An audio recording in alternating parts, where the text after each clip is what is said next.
Hola, esta es una nueva emisión de Entrevistas Smith. Hoy nos acompaña el bailarín, coreógrafo y filósofo Fernando López. Gracias, Fernando, por permitirnos conversar un rato sobre tu trabajo y sobre quién eres. Gracias a ti. Fernando, llegué hace un momento y vi encima de la mesa este libro de Alana S. Portero que se llama La mala costumbre. Y me dan ganas de preguntarte, dentro de tu creación, dentro de tu investigación, ¿cuáles son tus malas costumbres? ¿Cuáles son mis malas costumbres? Bueno, creo que tengo muchas. Tengo la mala costumbre de la que llevo años intentando deshacerme de ser hiperproductivo y de responder muy rápido a las demandas de trabajo.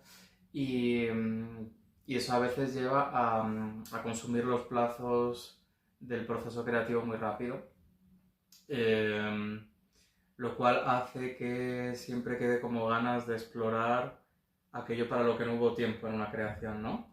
Creo que esto es normal dentro de un sistema que nos está exigiendo a los artistas, al menos en la danza y en las artes escénicas, estar estrenando nuevas obras todo el rato, porque parece que nunca puedes representar un mismo espectáculo en una misma ciudad 6 meses después, un año después, sino que tienes que producir una creación nueva y esto hace que tengas que consumir etapas muy rápido. Pero bueno, esa es la situación externa y luego está la decisión que tú como artista tomas para responder a esa demanda. Yo tengo la mala costumbre de responder muy rápido, ¿no?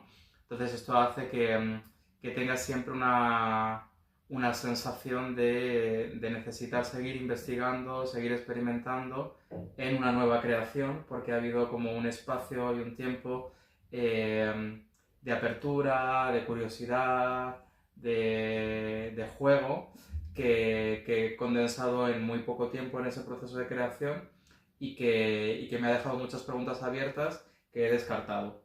Entonces esas preguntas descartadas me hacen como querer seguir creando después de haber estrenado una pieza y después de haber, bueno, ido demasiado rápido quizás. Sí, hablabas de las exigencias Mm. y es un sistema que, como lo decías, exige todo el tiempo la novedad. Mm. Sin embargo, a ti como investigador quizás te interesa regodearte en torno a lo descubierto y a lo no descubierto y todo lo que habita dentro del descubrimiento que es infinito y que nunca acaba. Y quizás esa importancia que le otorgas a los procesos es muy importante, ¿no? Porque casi siempre nos obligan a presentar piezas terminadas. Cuando el arte contemporáneo ya privilegia hace mucho tiempo, quizás tanto el proceso como la formalización que ya se presenta como terminación.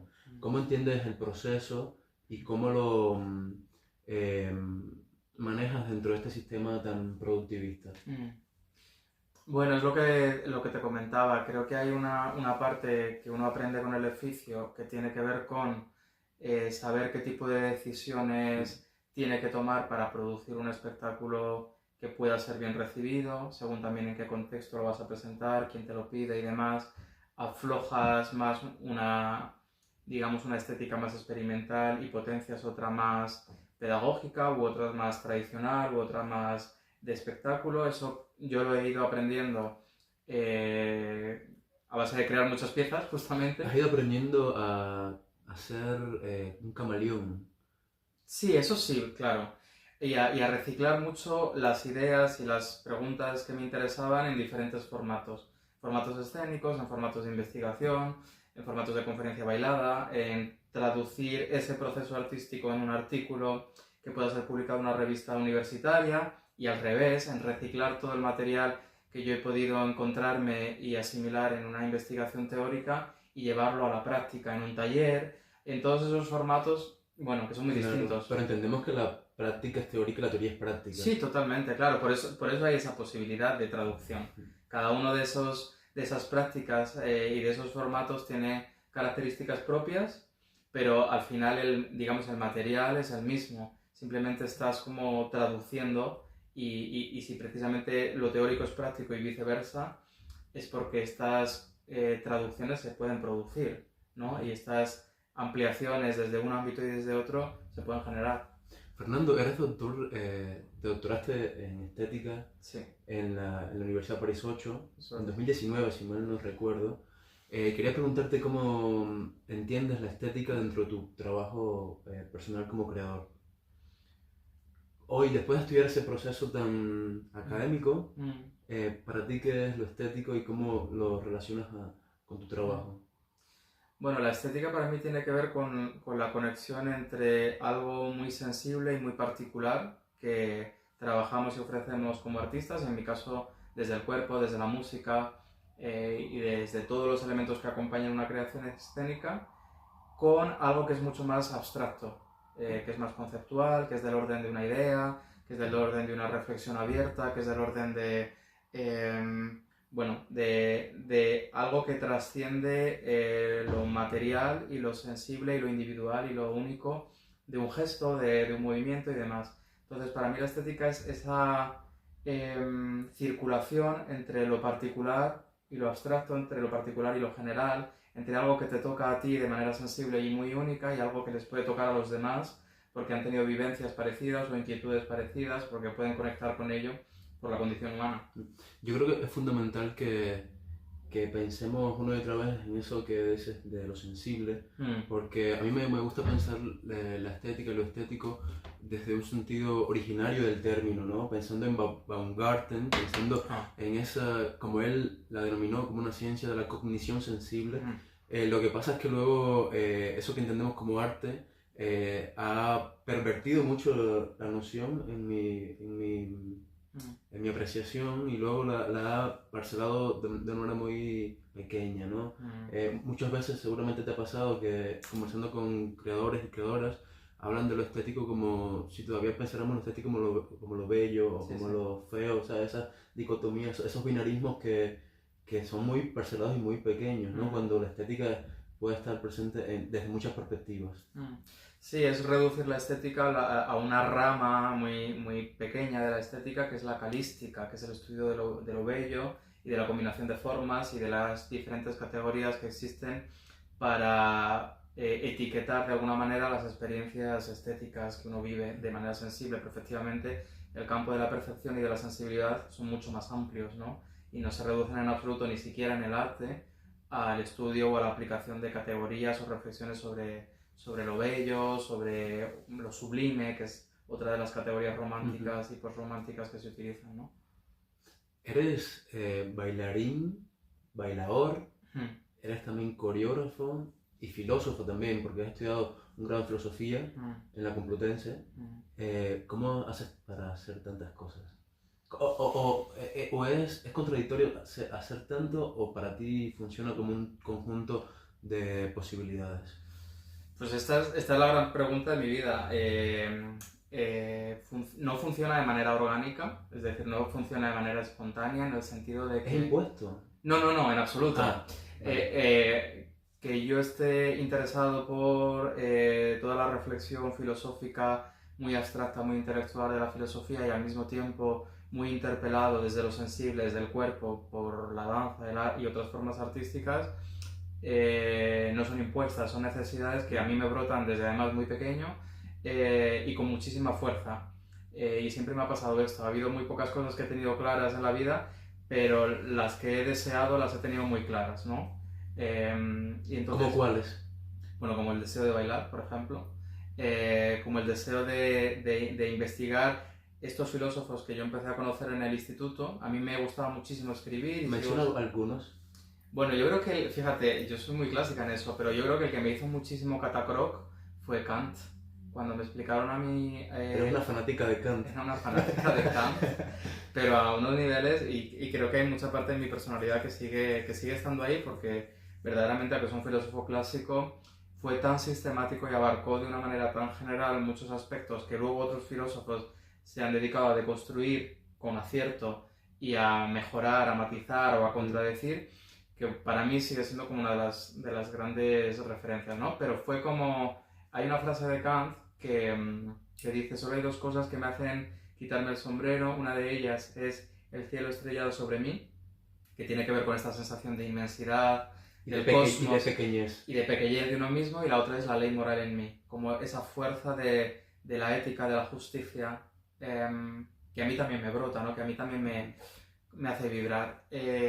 Entonces, bueno, son como deseos que siempre han estado muy fuertes y muy explícitos en mí, y digo que no es natural su combinación porque el mundo ahí fuera los ha parcelado. En mí no están parcelados, a veces están más fuertes el uno que el otro, por supuesto dialogan y se pelean entre sí porque siempre hay uno que quiere como que llevar la razón, digámoslo así, o la preponderancia. Entonces no es que se lleven esos aspectos siempre de manera muy, muy solidaria, pero sí que están coexistiendo, al menos. Y lo que sucede ahí fuera es que tenemos espacios parcelados en la universidad, espacios parcelados en lo artístico, espacios parcelados dentro de lo artístico en cada uno de los diferentes circuitos, y eso hace muy difícil existir como persona, digamos, no binaria entre lo artístico y lo académico, incluso entre el flamenco tradicional, mencionabas la palabra bailador, y las artes performativas más contemporáneas, para las que yo usaría la palabra bailarino, incluso performer. ¿Y te consideras una persona no binaria, Fernando? En términos de género no lo tengo todavía claro, pero en términos, digamos, profesionales y intelectuales, desde luego. Quería llegar ahí, Sí. quería llegar a la subversión de los binarismos también en el arte. Sí, claro. O sea, para mí no... cada vez que he tenido que reducirme a una de esas categorías, he sufrido. Primero he sido mucho más pobre en lo que yo era capaz de proponer, y segundo he sufrido muchísimo porque estaba como de alguna manera esterilizando toda la parte creativa que aportaba otra parte de mí. Cuando era solo filósofo tenía un cuerpo absolutamente enfriado y me dedicaba a cuestiones filosóficas que otras personas pueden desarrollar mucho mejor que yo, en metafísica, en teoría de la política y demás.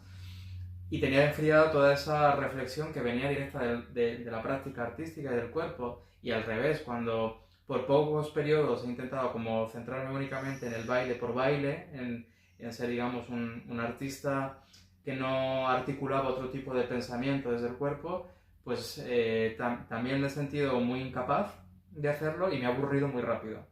Muy rápido. Bueno, me interesa que vuelvas a ese lugar del cuerpo enfriado. ¿Cómo lo entendías y cuál era tu percepción? Y para ti, ¿cómo es un cuerpo enfriado? ¿Qué es un cuerpo enfriado? Si pudieras conceptualizarlo de manera sintética. Bueno, es algo muy literal. Es que cuando tú te pasas utilizando la palabra, leyendo y comentando textos, sentado en una silla, debatiendo solo desde el abstracto durante horas, la cabeza se te pone como un tambor, o sea, se te calienta mucho la cabeza y el resto de tu cuerpo no está implicado. Entonces yo tenía una sensación de disociación muy grande y salía de las clases en filosofía, por un lado, con una especie como de pasmo intelectual muy grande porque me fascinaba todo lo que estaba aprendiendo, y por otro lado con una sensación que luego descubrí de no saber cómo esos debates podían encarnarse en mi vida cotidiana, cómo eso, lo digo siempre así, pero es como mejor se resume, cómo esa filosofía tan intelectual y tan abstracta podía ayudarme a mí a vivir, podía a mí guiarme a vivir, podía a mí decirme algo de cómo comportarme con los demás, de lo que yo podía esperar en mi vida, de cómo podía yo crear como artista. Entonces me costaba mucho crear ese puente y aterrizar esa filosofía tan desconectada, porque realmente está muy desconectada, y encarnarla. Supongo que eso se ha modificado mucho en tu vida, en el sentido de las hibridaciones. Sí. Y te lo pregunto sobre todo porque por ejemplo, para mí, entendemos que el cuerpo es un texto, entendemos que el cuerpo también escribe desde muchos sitios, entendemos que el cuerpo es escritura, y por otro lado, la escritura para mí también es cuerpo, y por ejemplo, cuando yo escribo, es una manera para mí de danzar también, ¿no? Incluso movimientos casi imperceptibles para mí son una especie de coreografía inconsciente que hago durante la escritura, ¿no? En una posición aparentemente casi inmóvil de estar frente a un ordenador. Eso lo llevo hacia un lado y hacia el otro, ¿verdad? Cuando pensamos que un cuerpo está en escena, para mí yo lo veo todo el tiempo escribir. Escribir nociones, escribir incluso escribir un texto que no es logocéntrico, que es mucho más estético en el sentido de lo sensible. Sí, yo lo que he descubierto con los años es que cuando estaba escribiendo y estaba bailando con una cierta implicación plena, entraba en un mismo estado. Es decir, yo cuando estoy escribiendo concentrado y dejándome atravesar por las palabras, porque muchas veces llego a un punto en el que tengo la impresión de que no soy yo quien está escribiendo, que hay algo como de flujo de texto que se está traspasando a través de mí, pero que yo no lo controlo completamente porque va muy rápido. Encuentro un mismo estado como de conciencia muy porosa y muy abierto, en el que mi cuerpo también está implicado y que yo también reconozco cuando me siento a gusto bailando. Cuando no solo estoy ejecutando una coreografía o pensando cómo mejor hacerla o demás, sino cuando realmente la estoy bailando dentro de un mismo estado. Y es un estado pues que yo llamo de conciencia modificada o de conciencia ampliada, pero en la que yo creo que puedes entrar de muchas maneras. Puedes entrar a través de la escritura y yo creo que quizás el punto en común, como tú decías, es que mente y cuerpo están las dos como implicadas Totalmente. plenamente. Sí. Eres de Madrid, naciste Sí. en el 90 y decías que en algún momento tuviste un deseo muy grande de bailar. ¿Y por qué escogiste el flamenco para bailar? Bueno, mi hermana bailaba ballet clásico, entonces yo como me gustaba muchísimo vi mucha danza porque la íbamos a buscar a su academia de baile y yo me quedaba a mirar las clases, pero claro, no había niños, entonces era como una gran frustración. Hice también un poco de teatro, que era como para mí la cosa más cercana al baile que podía hacer como niño. Y a los 11 años tuve una depresión enorme, no podía dormir, yo creo que empecé a hacerme como unas preguntas muy grandes sobre la existencia, sobre qué coño hacía yo aquí en este mundo. También yo creo que empezó a aflorar algo que tenía que ver con una sensación de sentirme muy diferente de los demás y que creo que tenía que ver con la sexualidad. Y en medio de esa vorágine decidí bailar, que para mí era como saltarme la mayor de las normas sociales, ¿no? Como en plan, esto que tú no puedes hacer, pues ya que estás, digamos, sintiéndote tan mal, pues da igual, ya no te puede pasar nada peor, digámoslo así, ponte a bailar. Entonces me puse a bailar ballet clásico y el flamenco tenía algo que no encontraba en el ballet, que venía por el cante, en mi caso. Cada persona en el flamenco entra por una puerta distinta, pero yo tengo como tuve mucha conexión con el flamenco a través del cante porque había algo sensitivo que reconocía en mí como una especie como de grito interno, de queja y también como de herida, con la que yo conectaba directamente y que me hacía bailar de una manera muy distinta, algo muy trágico, algo como... Pero algo en cualquier caso en lo que yo encontraba esa sensación justo, de lo que te contaba antes de Kant, de pequeñez humana y de inmensidad alrededor que solo se podía expresar con un grito, realmente. ¿Pero tú sientes que eres un poco trágico?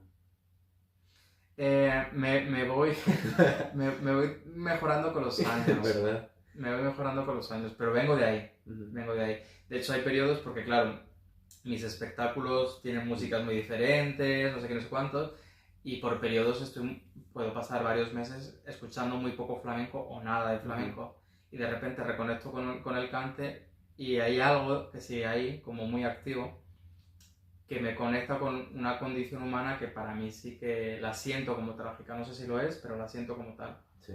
Fernando, quiero que exploremos un poco tu cuerpo crítico.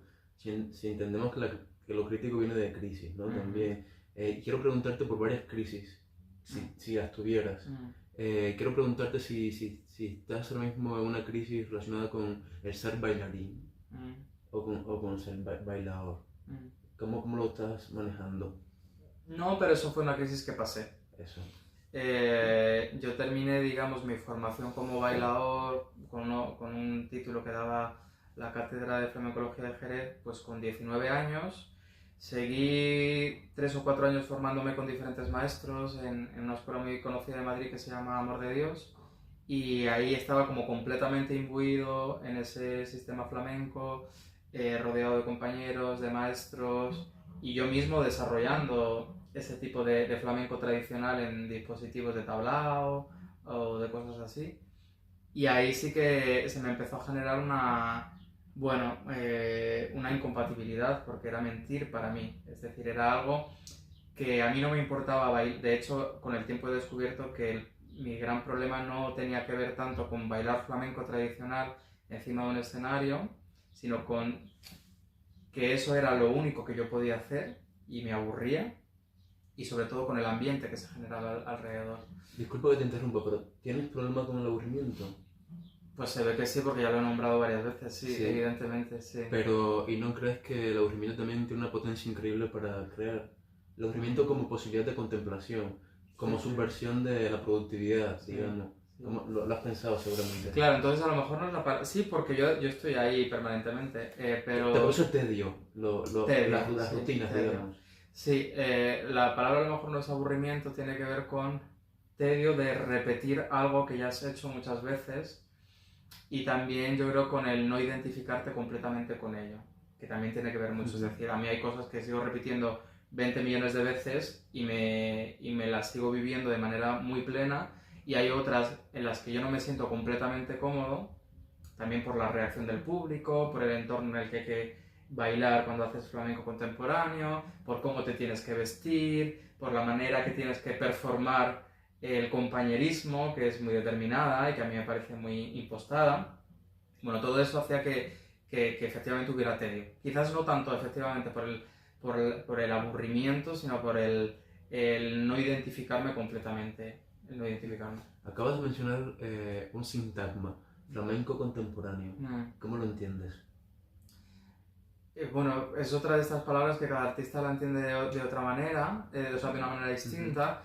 Creo que tiene que ver desde los años 90 con una manera que tenemos los artistas del flamenco de seguir creando sin necesariamente respetar todos los códigos musicales, coreográficos o escenográficos del flamenco llamado tradicional, y buscar en esas líneas de fuga nuevas formas de creatividad para utilizar el flamenco, pero de una manera más renovada, más transformada, o incluso como crítica, ¿no? Con el propio flamenco o con otras cuestiones. Sí, bueno, sí, sigamos con las crisis. Sí.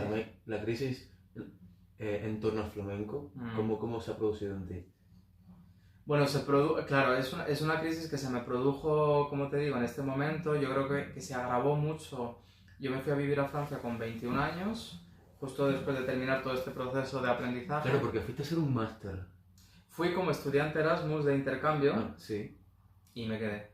Pero luego hiciste un máster en... Y luego hice un máster, sí. En danza. Hice un máster en filosofía y otro en danza. En París 8. En París 8, sí. París 8 ya es tu casa, porque en mi casa, sí. Es como has hecho allí 2 máster y el doctorado. Y el doctorado, sí. Hablábamos de la crisis del flamenco.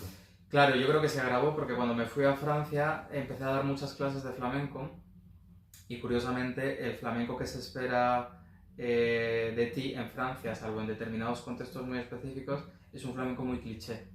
Entonces, tanto en las clases que yo daba como en los espectáculos a los que a mí me invitaban a bailar, reproducían un flamenco muy estereotipado, ¿no? Muy de fiesta española, de paella, sangría... Exotizado, sí. Y eso ya me creó una crisis todavía más grande de la que yo ya traía de mi casa. Y bueno, la tuve que resolver huyendo progresivamente de ese flamenco tradicional, pero sobre todo de esos contextos.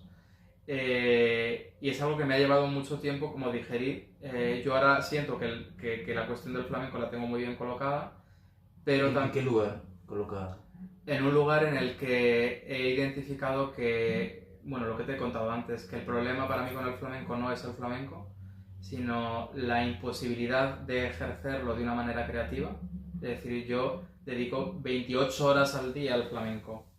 Si no estoy bailando, estoy investigando. Si no estoy investigando, estoy leyendo. Si no estoy viendo, quiero decir, todo en mi mundo creativo gira en torno al flamenco, pero lo hace de una manera porosa, creativa, curiosa, híbrida. Entonces, usar al flamenco desde ahí es la manera que a mí me interesa. Cuando yo tengo que hacerlo de una manera estricta, de una manera cliché, de una manera cerrada, yo empiezo a sentirme incómodo. Y eso tiene mucho que ver también, no solo con el flamenco como arte, sino con la comunidad de los flamencos, ¿no? De determinados flamencos, de determinados circuitos, expectativas que se generan en torno a lo que debes hacer y no debes hacer.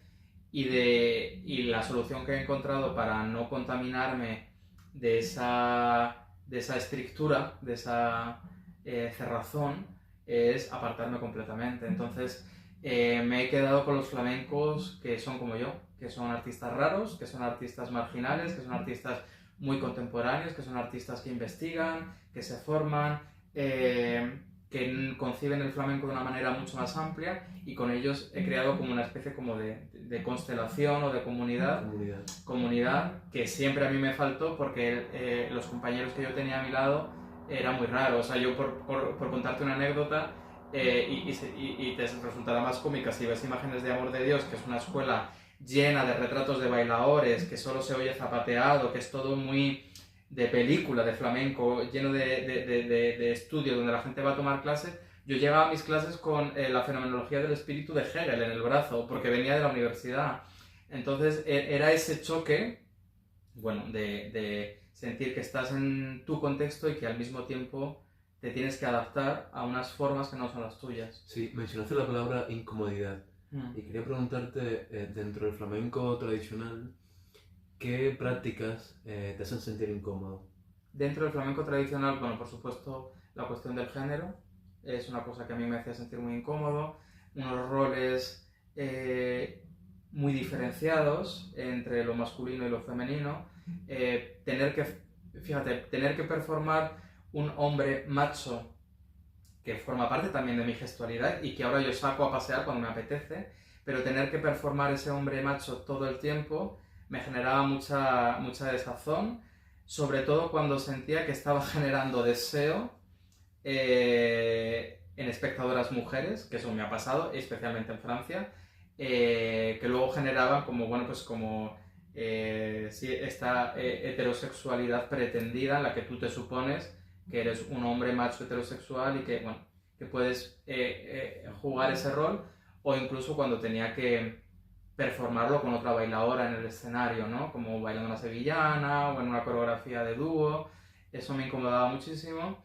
Me incomodaba, bueno, lo que te he contado de que yo llamo como compañerismo fingido, que es hay una vibración muy extrovertida y muy exagerada y muy histérica de la fiesta, del desmadre, de todo eso en ciertos circuitos del flamenco, que a mí un día me puede apetecer, pero no de manera sistemática. No entro ni en alcohol, ni en drogas, ni en fingir que somos todos muy buenos amigos cuando realmente no nos conocemos de nada, para luego ponernos de vuelta y media cuando no nos vemos. Eso no me interesa, me parece un ambiente bastante tóxico.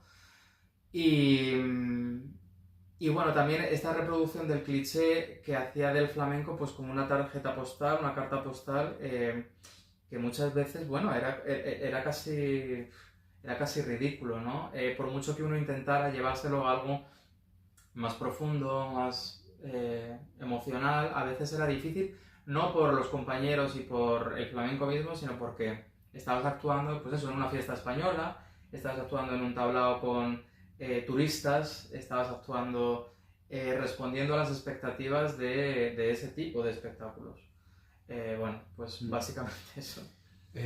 Fernando, ¿cómo entiendes la escritura teórica en torno al flamenco? Porque tienes varios libros. Yo aquí tengo mis apuntes. Tienes varios libros publicados, como Historia Queer del Flamenco, Desvíos, Transiciones y Retornos en el Baile Flamenco. De Puertas para Adentro, Disidencia Sexual y Disconformidad de Género en la Tradición Flamenca. ¿Tienes alguno más? Sí, bueno, Historia Queer del Flamenco se tradujo al francés y al inglés, que es lo que acaba de salir, y luego se publicó mi TFM en 2015, que ganó el premio de investigación de la Academia de Artes Escénicas, que se llama Espejismos de la Identidad Coreográfica, se llama. ¿Y ahora mismo qué estás escribiendo? Pues ahora mismo llevo muchos meses escribiendo muchos artículos universitarios, precisamente por alimentar esos méritos científicos que se nos exigen a los investigadores para poder tener y luego son trabajo. muchos proyectos que tenemos ahí como en la gaveta, y que apenas tenemos un tiempo los avivamos. Claro. O sea, yo tengo un proyecto de libro que todavía no puede salir porque ni tengo tiempo ni me apetece hacerlo sin financiación, pero que sería una continuación de historia queer del flamenco, pero sobre el folclore, que está habiendo digamos, oleada de proyectos de folclore gallego, asturiano, Sí. catalán, extremeño, manchego, pero desde un punto de vista queer y me interesa mucho. Pero estoy escribiendo muchos artículos científicos sobre todas estas investigaciones que he llevado a cabo sobre los tangos flamencos, sobre el garrotín, o sea, cosas muy La específicas. farruca. La farruca fue el primer trabajo que hice. Bueno, pues escribo mucho a demanda. Aprendí de farruca por ti. Bueno, Sí, claro.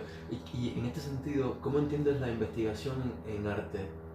Dentro de tus procesos de creación, ¿para ti qué es investigar en arte, en danza? para mí investigar, esto es una muy buena pregunta y quizás responda de manera muy simple, pero para mí investigar no es experimentar. Experimentar es probar, es jugar, es ampliar tus propios márgenes internos de conocimiento, de posibilidades de movimiento, bueno, toda esa fase de exploración que forma parte de la investigación, pero para mí investigación es ampliar el conocimiento existente sobre algo. Y ahí puedes utilizar muchos métodos, puedes irte a un archivo y desvelar información que estaba oculta en documentos, puedes hacer una investigación de campo yéndote a entrevistar a bailadores y a observar a bailadores en los tablaos, o puedes utilizar tu propio cuerpo como metodología para ampliar ese conocimiento. Y el cuerpo para mí aparece como un método de trabajo para atravesar coreografías, analizarlas desde dentro, reconstruir coreografías, entender mejor qué es lo que está pasando en un determinado espectáculo o en un determinado... Bueno, toda esta clase de cosas, pero para mí hay algo que se conecta con la comunidad también, para ampliar el conocimiento que se tiene sobre algo, no solo para, digamos, alimentar mis propios intereses como artista o como investigador de algo que ya se sabe pero que yo no sabía personalmente, y tiene mucho más que ver con alimentar a esa comunidad de investigadores y de artistas con cosas que no se sabían. Sí. La última crisis de la que vamos a hablar es la crisis en torno al cuerpo. Uh-huh. ¿Cómo lo has manejado? Bueno, llegué hace un rato y venías del gimnasio. Sí. Pero por supuesto que ese templo del narcisismo tú no lo utilizas para eso. Hay una necesidad quizás de activar zonas que a veces están frías, utilizando tu propia noción. Cómo el cuerpo como texto lo desarrollas y cuán crítico eres frente a las corporalidades hegemónicas. Pues en el flamenco y en la vida, ¿no? Sí, parte de mi trabajo tiene que ver con esa violencia que se ejerce sobre los cuerpos en la sociedad, pero también muy especialmente en el ámbito de la danza y muy particularmente en la pedagogía, en los conservatorios, en las escuelas y demás, que tiene que ver con un modelo de corporidad muy atlético, muy delgado y muy determinado también, dependiendo también de cada contexto. Lo he visibilizado en mis obras de manera muy crítica, sobre todo la cuestión de la gordofobia, que es una pandemia, verdaderamente. Yo tengo alumnos y alumnas permanentemente con unos trastornos de la conducta alimentaria brutales, de diferentes tipos, y está absolutamente normalizado por las propias instituciones. Bueno, sobre eso tienes una pieza Efectivamente, dedicada. tengo una pieza dedicada. ¿Cómo se llama esa pieza? Se llama Prefiero estar loca a estar gorda, Sí. que es una frase que una compañera mía bailarina me dijo. Es decir, que no es un título que yo haya elegido al azar.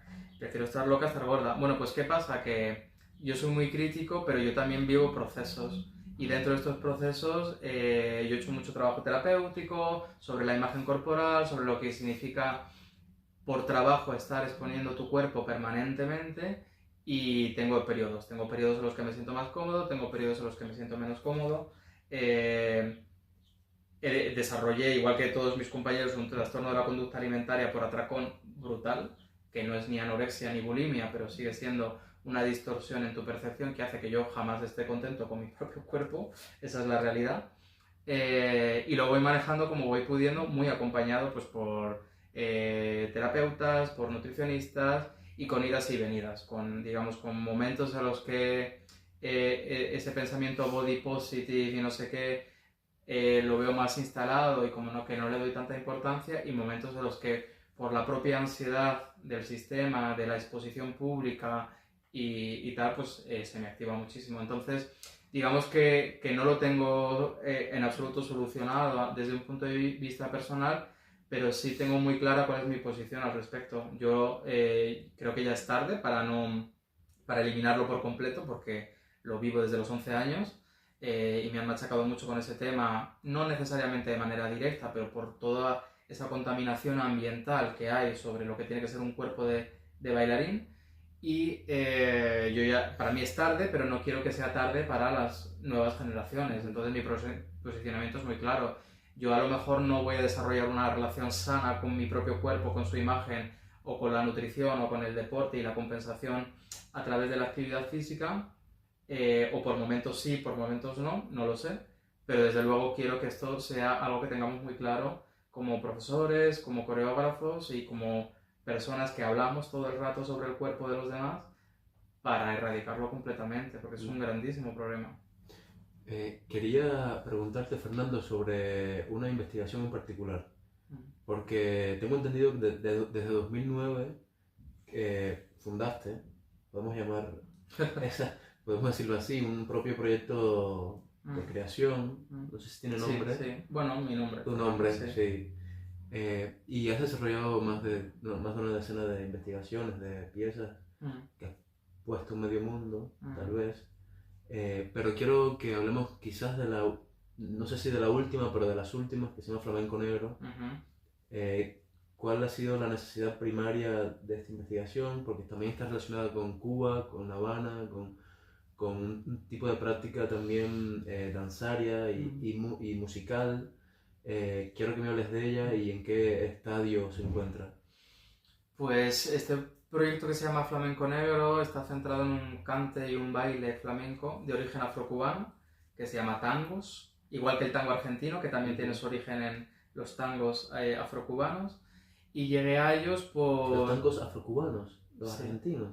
El tango argentino tiene una influencia en música afrocubana, que mezclada con otras influencias dio lugar al tango argentino. Por eso se llama también tango. Entiendo. Pero los primeros tangos fueron afrocubanos. Exacto. ¿Y se construyeron en territorio cubano? ¿O, en La Habana, hubo un trampolín entre...?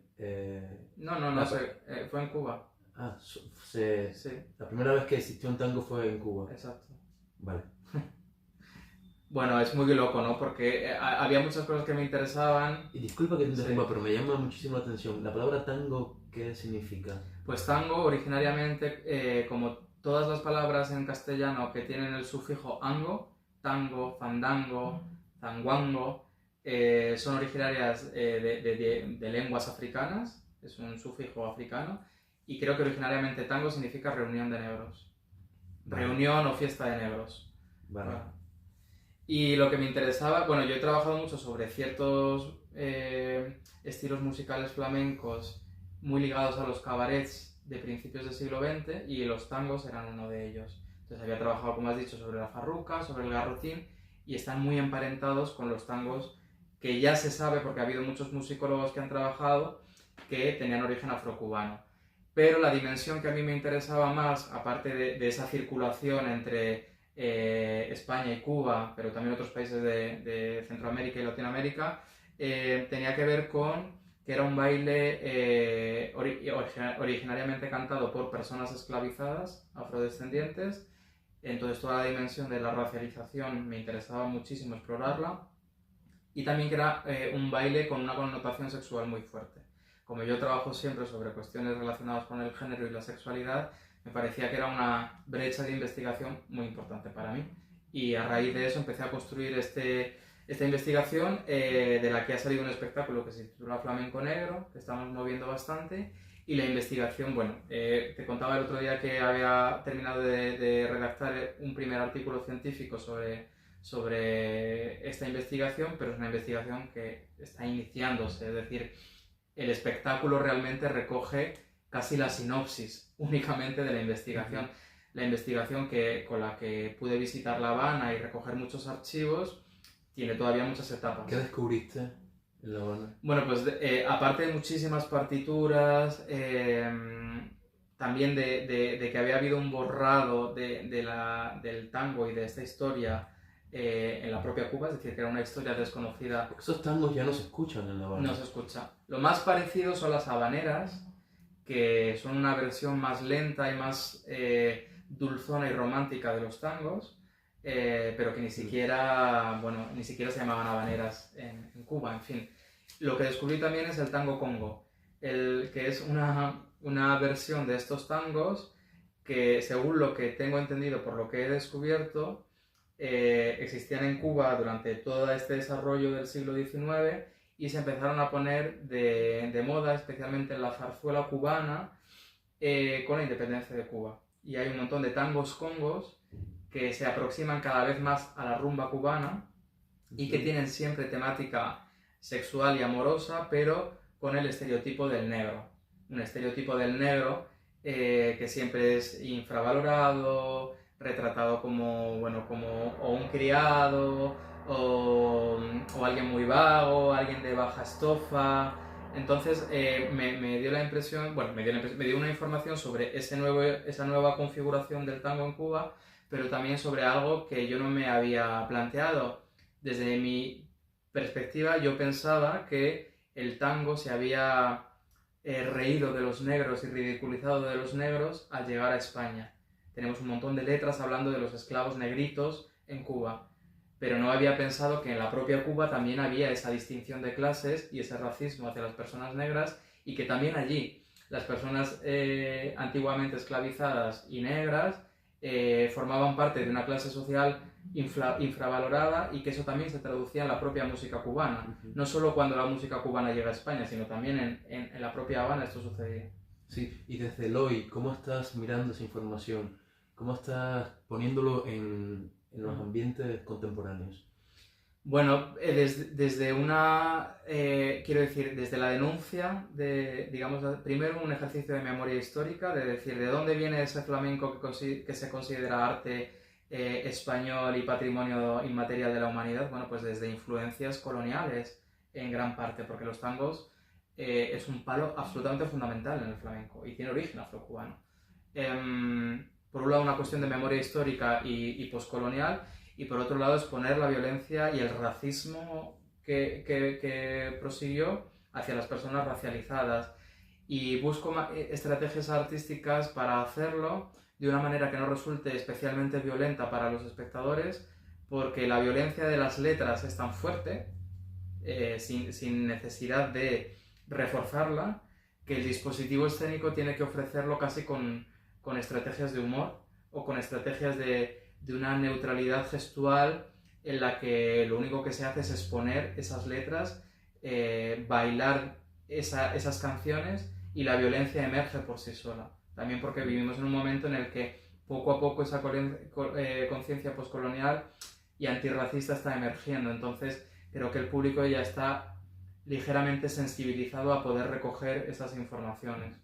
Fernando, gracias por esta conversación. Gracias a ti. Gracias por permitirnos hablar sobre tu trabajo, y estaremos atentas a tus presentaciones. Muchas gracias. Y nos vemos en una próxima emisión de Entrevistas Mist. Gracias. Qué bien, qué bien. Gracias. Bye.